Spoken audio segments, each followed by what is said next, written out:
Fortunately, the Indonesian government has created protected areas like Komodo National Park to preserve these incredible animals. Conservationists continue to study their behavior, keep track of their numbers, and inform the general public about the significance of protecting them. Tourism plays a complicated role in their conservation. While ecotourism brings money and attention to the islands, it can also stress the environment and disturb the Komodo dragons. That's why sustainable tourism practices are essential. Responsible visitors who respect the dragon space help ensure that future generations can experience these magnificent creatures in their natural habitat. In the end, Komodo dragons aren't just giant lizards, they're symbols of raw nature, evolutionary brilliance, and resilience. From their venomous bite to their parthenogenetic reproduction, everything about them defies expectations. They're not just survivors. They're living legends, holding onto a fragile foothold in a rapidly changing world. Watching one in the wild, whether it's stalking a deer or sunning itself on a rocky ledge, is a reminder of nature's unmatched power and mystery. And that's what makes Komodo dragons not only fascinating but absolutely unforgettable. Now I explain. The victorious male earns the right to mate, and the female lays up to 30 eggs a few weeks later. These eggs are usually hidden in abandoned nests or dug into the ground and take about 8 months to hatch. Hatchling Komodo dragons are about 16 inches long at birth and are extremely vulnerable. They face threats from predators, including other Komodos. Their strategy for survival is simple: climb trees, stay hidden, and eat whatever they can, usually insects, geckos, and birds. Over time, they grow rapidly and can live for up to 30 years in the wild. Komodo dragons are excellent swimmers. They can travel between nearby islands in search of food or new territory. They spread to a few Indonesian islands, including Komodo, Rinca, Flores, and Gili Matang, thanks to this surprising ability.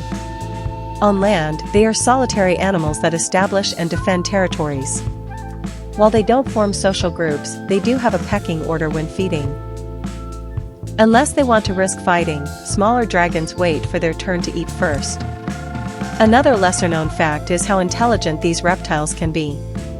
While they may not be solving math problems, Komodo dragons have shown signs of memory, learning, and even play behavior in captivity. Some zookeepers report that individual dragons recognize their keepers, respond to training, and show curiosity about new objects in their enclosure. The Komodo dragon's unusual level of intelligence makes it even more fascinating. Their ancient lineage adds to their mystique. Komodo dragons are members of the monitor lizard family, which has existed for millions of years. They are often considered the closest living relatives to the massive, extinct reptiles that once roamed the earth. It's like being in the dinosaur era when you watch a Komodo dragon slowly stalk its prey or bask in the sun. Despite their power and adaptability, Komodo dragons are vulnerable in the wild. Habitat loss, climate change, and poaching are major threats to their survival. The total population is estimated to be fewer than 6,000 individuals. What if a Komodo dragon fought a crocodile, tiger, or snake?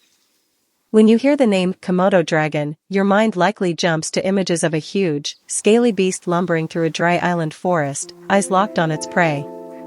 These creatures aren't just massive reptiles, they are apex predators with sharp claws, toxic saliva, and powerful tails. But how do Komodo dragons compare to other animals in battle? What happens when the king of lizards is forced to fight, either with its own kind or other wild animals? Let's dive into the wild world of Komodo dragon comparisons and confrontations. First off, when a Komodo dragon fights another Komodo dragon, it's not just a casual scuffle, it's a brutal contest for dominance, mating rights, and food. Male Komodos are very territorial and will frequently wrestle, standing on their hind legs and grappling in the manner of sumo wrestlers. These fights are fierce, with tails whipping, claws slashing, and teeth gnashing. The winner usually pins the opponent down and earns the right to mate with a female or feed first at a carcass. It's nature's version of a gladiator match. Interestingly, these interspecies battles are rarely fatal. Komodos have thick, rugged skin that can take a lot of damage. They typically retreat to heal from the fight, establishing dominance, at least temporarily. However, younger or weaker dragons have been known to fall victim to larger, more aggressive ones, especially during food shortages. In fact, Komodo dragons are one of the few animals that regularly practice cannibalism. For hatchlings and smaller juveniles, the greatest threat often comes from their own kind. Now, what happens when a Komodo dragon encounters another apex predator like a crocodile? It depends on the terrain. Komodo dragons are land specialists, while crocodiles dominate the water. In shallow swamps or riverbanks, the battle could go either way. The Komodo's land mobility and venom give it an edge, but the crocodile's armored skin and devastating bite force are not to be underestimated. In most real-world cases, these animals avoid each other, but in a theoretical showdown, the environment would decide the victor. Lions and tigers don't share territory with Komodo dragons, but it's a popular fantasy matchup. A Komodo dragon's venom, durability, and stamina make it a worthy opponent. But big cats have superior speed, agility, and killer instinct.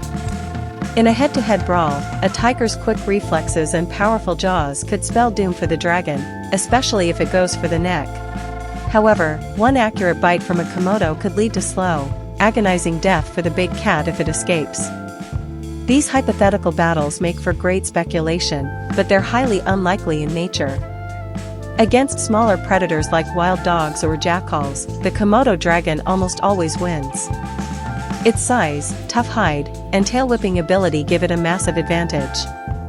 Packs of dogs might harass a dragon, but one well-aimed bite or tail strike could send them running. Komodo dragons are especially lethal against animals that aren't familiar with their methods. Deer, pigs, and goats are often caught off guard by their stealth and venom, and once bitten, they rarely survive more than a day. Komodo dragons also hold their own when it comes to defense. Thanks to their low metabolism and cold-blooded nature, they can wait for hours in ambush. When provoked, they become aggressive and territorial. If you ever encounter an enraged Komodo dragon, you won't just face a bite. You will also face claws, brute strength, and a tail that has the power to knock you off your feet. In captivity, even experienced handlers must be extremely careful. One wrong move can result in serious injury. One lesser-known but deadly aspect of a Komodo dragon's battle strategy is its stamina. Despite their slow speed over long distances, these lizards are able to follow wounded prey for hours or even days. Once they bite an animal, they don't need to stay engaged in the fight. They just back off and wait for the venom to do the work. That kind of patience is a weapon in itself. Now, let's talk about snakes. How would a Komodo dragon fare in the face of a python-sized large constrictor? This is one of those evenly matched battles. Pythons have the muscle and instinct to wrap and suffocate, while Komodos have jaws capable of tearing flesh and claws that could cause serious damage. It all depends on who strikes